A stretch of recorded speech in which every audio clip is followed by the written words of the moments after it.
Hello everyone.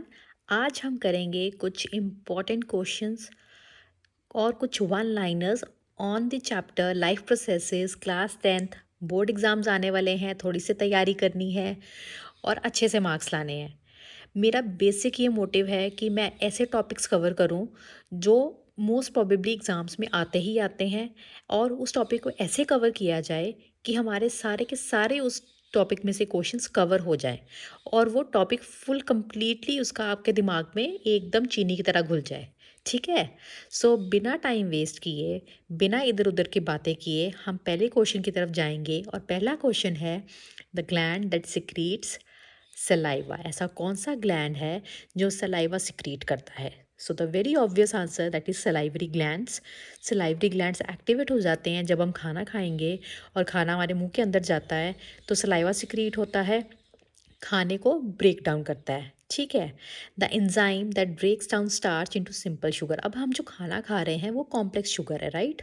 अब वो complex sugar को, उसको सिंपल शुगर में, यानी वो स्टार्च है, उसको सिंपल शुगर में कन्वर्ट किया जाता है through salivary amylase. Next, the muscle present in mouth. ऐसी कौन सी मसल है जो माउथ में प्रेजेंट है? Yes yes yes, the answer is tongue. मतलब टंग अगर ना हो तो हमारे लिए बहुत डिफ़िकल्ट है खाने को प्रॉपरली उसको रोटेट करना मुंह के अंदर। Next, the movements that help the food move in regulated manner through the canal. अब आपको पता है हम फूड पाइप से खाना नीचे जाता है सबसे पहले स्टमक के अंदर। तो जो खाना जा रहा है फूड पाइप के थ्रू, वो धीरे धीरे करके रिदमिक कॉन्ट्रैक्शंस के थ्रू नीचे जाता है। तो उस रिदमिक कॉन्ट्रैक्शंस को पेरिस्टाल्टिक मूवमेंट्स बोला जाता है। तो आपको कई बारी क्या होता है, जो लॉन्ग आंसर्स हैं उनमें सब पार्ट्स करके क्वेश्चंस आते हैं, तो आपको ये क्वेश्चन उसमें 1 या 2 नंबर में पूछा जा सकता है या थोड़ा एक्सप्लेन करने को बोला जा सकता है। Next, the another name of food pipe. Food pipe को और क्या बोला जाता है? Oesophagus, the long muscular tube from mouth to anus. अब हमारा जो डाइजेस्टिव सिस्टम है वो हमारा माउथ से शुरू होता है और एनस पे ख़त्म होता है। ठीक है। आपको पता है एनस क्या है? From which the excreted sorry from which the unabsorbed food is excreted out from the body, right. अब हमारा ये जो सारा पार्ट है वो एक लॉन्ग ट्यूब है जो एक मुंह से शुरू होती है और एनस पे ख़त्म होती है। इसी को एलिमेंट्री कैनाल बोला जाता है। Next, function of teeth. अब भाई टीथ का क्या काम है? Very important. ये तो भाई हमने थर्ड क्लास में पढ़ा था जी। टीथ का क्या काम है? खाने को क्रश करना। टीथ नहीं होंगे तो खाना क्रश नहीं हो पाएगा। आपको पता है हमारे अंदर molars, premolars, canine, incisors, इन सब का अपने अपनी इंडिविजुअल इंपॉर्टेंस है। Next question is large muscular organ. तो हमारा खाना मुंह में गया, माउथ से होते होते फूड पाइप में गया, फूड पाइप से होते होते सबसे पहले ऑर्गन में जाएगा जो कि है स्टमक, राइट। तो स्टमक को सबसे बड़ा मस्कुलर ऑर्गन बोला जाता है। और आपको पता है स्टमक की शेप कैसी होती है? जिसको भी आंसर पता है प्लीज़ उसको कमेंट बॉक्स में ज़रूर लिख के बताएं। Next, most of the digestion and absorption of the food take place in. सबसे ज़्यादा जो फर्स्ट पार्ट है हमारे डाइजेशन का, आपको पता है कहाँ होता है? स्मॉल इंटेस्टाइन के अंदर। उसी के अंदर थोड़े से एंजाइम्स रिलीज होते हैं जिसकी वजह से फर्स्ट स्टेप होता है एब्जॉर्प्शन का। Next, state the location of gastric glands. हाँ जी, गैस्ट्रिक ग्लैंड्स कहाँ प्रेजेंट होते हैं? सबसे पहले जो हमारे ग्लैंड्स हैं जिनसे हमारे एंजाइम्स रिलीज होते हैं वो होते हैं स्टमक में प्रेजेंट, और ये गैस्ट्रिक जूसेस रिलीज़ करते हैं। तो हमारा अगला क्वेश्चन भी उसी के ऊपर बेस है। गैस्ट्रिक जूसेस रिलीज़ करेंगे, राइट। वो गैस्ट्रिक जूसेस कौन कौन से हैं? HCl, pepsin, rennin and mucus. आपकी बुक में HCl, पेप्सिन, म्यूकस दे रखा है, उनके बारे में बताया गया है। सबसे पहले हम डिस्कस करेंगे HCl का फंक्शन। HCl का फंक्शन क्या है? सबसे पहला काम, इसने एसिडिक मीडियम जनरेट करके रखना है। वो एसिडिक मीडियम की वजह से ही आपका जो पेप्सिन है वो वर्क करता है। वो एक्टिवेट ही HCl के एसिडिक मीडियम की वजह से होता है। सेकेंडली, HCl इतना एसिडिक है कि वो हमारी बॉडी के अंदर जो जर्म्स होंगे वहाँ पे प्रेजेंट होंगे उनको ख़त्म कर देगा, राइट। Third, pepsin. नेक्स्ट है आपका पेप्सिन। पेप्सिन क्या करता है? पेप्सिन डाइजेशन ऑफ प्रोटीन्स में हेल्प करता है, जिसको हम अगले क्वेश्चन में पढ़ेंगे। फर्स्टली हम 13 क्वेश्चन पे आते हैं, which is role of mucus. Mucus क्या है? Which is the inner lining का क्या काम है हमारे, आपको पता है HCl क्या है, हमने पढ़ा है acid is not good, acid can harm any substance और एनी बॉडी, राइट। सो उससे बचाने के लिए स्टमक के अंदर इनर लाइनिंग में म्यूकस प्रेजेंट है जो कि वो स्टमक को प्रोटेक्ट करके रखता है। Next, the component that digest proteins in stomach. अब आपको पता है पेप्सिन को कौन एक्टिवेट करता है, HCl का एसिडिक मीडियम। अब हमारा पेप्सिन एक्टिवेट हो गया, पेप्सिन का क्या काम है, यानी कि प्रोटीन को डाइजेस्ट करवाना, और पेप्सिन को सॉरी पेप्सिन का काम है प्रोटीन्स को डाइजेस्ट करवाना, राइट। हमने क्वेश्चन इस हिसाब से बनाए हैं स्टेप बाय स्टेप कि आपका टॉपिक जो है फुली कवर हो जाएगा, आपको कॉन्सेप्ट भी समझ में आ जाएगा और हमारे क्वेश्चन भी कवर हो जाएंगे। सो अगर आपको डाइजेस्टिव सिस्टम के ऊपर कोई भी क्वेश्चन आएगा, आई एम 100% श्योर आपके पूरे के पूरे नंबर आने वाले हैं। ठीक है, चलो आगे चलते हैं।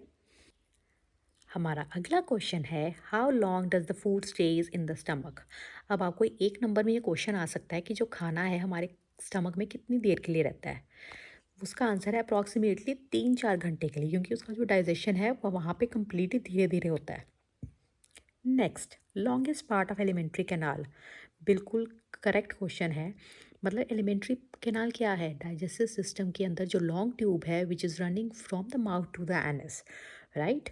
सो इंटेस्टाइन उसका सबसे बड़ा पार्ट है, क्योंकि इंटेस्टाइन अप्रॉक्सीमेटली 7 सेंटीमीटर लंबी होती है, right. Next, the numerous finger like projections in the inner lining of small intestine. अब जैसे हमने पढ़ा स्टमक के अंदर क्या है, इनर लाइनिंग गैस, ठीक है, जो प्रोटेक्ट करती है उसको HCl से। सिमिलरली हमारे स्मॉल इंटेस्टाइन के अंदर भी फिंगर लाइक प्रोजेक्शंस हैं जिनको विलाई बोला जाता है, उनका भी अपनी इंपॉर्टेंस है जो हम आगे आने वाले क्वेश्चंस में डेफिनेटली करेंगे। नेक्स्ट है आपका द सिक्रीशन फ्रॉम लिवर। अब अब इसके अंदर भी कुछ ग्लैंड्स, इसके अंदर भी कुछ ना कुछ एंजाइम सिक्रीट होंगे। सबसे पहले लिवर क्या करता है, बाइल जूस सिक्रीट करता है स्मॉल इंटेस्टाइन के अंदर। बाइल जूस का क्या काम है, ये फूड को अल्कलाइन करता है। अब आपको पता है फूड था एसिडिक ड्यू टू HCl, अब फूड को अल्कलाइन मीडियम दिया जाएगा जो कि बाइल जूस देगा। एंड सेकेंड इंपॉर्टेंट फैक्टर यानी कि emulsification of fats. Emulsification of fats का मतलब है फैट्स जो हैं उनको स्मॉलर पार्ट्स में ब्रेक डाउन करना। Large globules are broken down into smaller globules due to bile juice. So this can be an important question. सबसे अब वेरी इंपॉर्टेंट क्वेश्चन, ये ऑलमोस्ट आपको देखा जाएगा, आपने काफ़ी बार अगर आप प्रीवियस ईयर के क्वेश्चन पेपर उठाओगे तो आपको पूछा जाएगा कि पेनक्रियाटिक एंजाइम्स कौन कौन से हैं जो कि सिक्रीट किए जाते हैं। पहला है trypsin, lipase and pancreatic amylase. तो हम उनके आगे क्या पढ़ेंगे, रोल, क्या क्या रोल है। ट्रिप्सिन, ट्रिप्सिन क्या करता है, जैसे हमने पेप्सिन पढ़ा वैसे ही ट्रिप्सिन डाइजेशन करवाएगा प्रोटीन्स की। पहले तो काफ़ी सारी डाइजेशन स्टमक के अंदर हो जाती है, जो बची कुछ डाइजेशन है वो ट्रिप्सिन करता है स्मॉल इंटेस्टाइन के अंदर। नेक्स्ट है लाइपेज, जो कि फैट्स की जो इमल्सिफाइड फैट्स हैं जिसको बाइल जूस ने इमल्सिफाई किया था उनकी ब्रेक डाउन करवाएंगे, right. Next, pancreatic amylase carbohydrates की डाइजेशन करवाता है। Okay, coming back, next is 22nd question, intestinal juice is secreted by.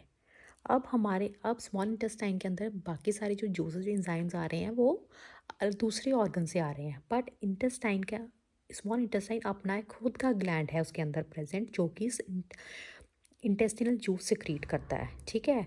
तो ये भी एक इम्पॉर्टेंट क्वेश्चन आ सकता है कि हमारे स्मॉल इंटेस्टाइन में कोई ग्लैंड प्रेजेंट होता है कि नहीं, right. Next, function of villi. हमने पीछे पढ़ा था कि विलाई क्या है, फिंगर लाइक प्रोजेक्शंस हैं। अब इनका काम पढ़ेंगे, what is the role, what is the function, what is the importance of villi, right. पहला है कि ये सरफेस एरिया बढ़ाता है एब्जॉर्प्शन के लिए। उससे क्या है, इसके अंदर बहुत सारी रिच ब्लड सप्लाई है। रिच ब्लड सप्लाई के कारण इसके अंदर बहुत सारी आर्टरीज और वेन्स कनेक्टेड हैं जो क्या करती हैं, हमारे एब्जॉर्ब फूड को लेके जाती हैं to every part of the body. It transports the nutrients to every part of the body in, okay. So इसका बहुत इंपॉर्टेंट रोल है, जो भी विटामिन्स, प्रोटीन्स, फैट्स, कार्बोहाइड्रेट्स जो कि सिंपल ग्लूकोज में कन्वर्ट हो जाते हैं, वो सारे हमारे फुल बॉडी पार्ट्स में, सारे सेल्स को ऑफ कोर्स उन्होंने मेटाबॉलिक एक्टिविटीज़ करनी है तो वो सारा उनको ट्रांसपोर्ट हो जाता है। Next, where does an absorbed food go. अब हमारा फूड तो सारा हो जाता है भाई डाइजेस्ट। अब कुछ ना कुछ पार्ट बाकी रह जाता है, वो जाता है लार्ज इंटेस्टाइन में। जब वो लार्ज इंटेस्टाइन में चला जाता है, वो जो अनअब्जॉर्ब फूड है उसमें से पानी को दोबारा रीअब्जॉर्ब कर लिया जाता है by the large intestine. This is the part function of large intestine. उसके बाद फूड जो खा वॉट पानी है जो उसको रीअब्जॉर्ब कर लिया गया है फ्रॉम द अनडाइजेस्टेड पार्ट। अब अनडाइजेस्टेड फूड, अनअब्जॉर्ब फूड सारा बच गया, अब वो निकल जाएगा बॉडी से, एक्सक्रीट आउट हो जाएगा थ्रू एनस। तो हमने इसी वे से हमने 3 क्वेश्चन भी कवर कर लिए एंड हमने एक टॉपिक भी कवर कर लिया। हमने एक बहुत इंपॉर्टेंट रोल लार्ज इंटेस्टाइन का पढ़ लिया। Coming back to the next question, which muscle regulates exit of waste material. अब ऐसी कौन सी मसल है जो हेल्प करती है वेस्ट मटेरियल को एग्जिट करवाने में बॉडी से? That is the anal sphincter. ये आप इसको समझ लो, ये एक वैल्व का काम करती है। वो जब कॉन्ट्रैक्शंस होती हैं, ये स्फिंक्टर क्या करती है, बॉडी से वेस्ट बाहर निकलवा देती है। Next, what is the function of anal sphincter. आपको इस तरीके से भी आ सकता है कि एनल स्फिंक्टर का आपको रोल बताइए, उसका फंक्शन बताइए। So the answer is controls the opening and closing of anus. आपको पता है इसका ये एक वैल्व की तरह काम करता है, इसकी ओपनिंग और क्लोजिंग में हेल्प करता है। Next, regulates the release of waste of course. अब जो वेस्ट बॉडी से बाहर आएगा उसको भी यही खुद रेगुलेट करेगा। हमने काफ़ी क्वेश्चंस कवर किए एक सिंगल टॉपिक में से। आई होप आप सबको समझ आई होगी। जिसको जो जो डाउट्स हैं please comment down in the comment section. And most important, आप आगे कौन से टॉपिक्स करना चाहते हो और आपको किसी तरह की कोई प्रॉब्लम आई है तो आप प्लीज़ कमेंट सेक्शन में ज़रूर बताइए, so that we can connect और हम ज़्यादा से ज़्यादा टॉपिक्स, इंपॉर्टेंट टॉपिक्स सारे सिलेबस के कवर करके हम आपका जो है मैक्सिमम मार्क्स 80 to 90% मार्क्स हम आपके कवर करेंगे इन लास्ट ईयर्स में। And please don't forget to subscribe my channel for more information. Thank you.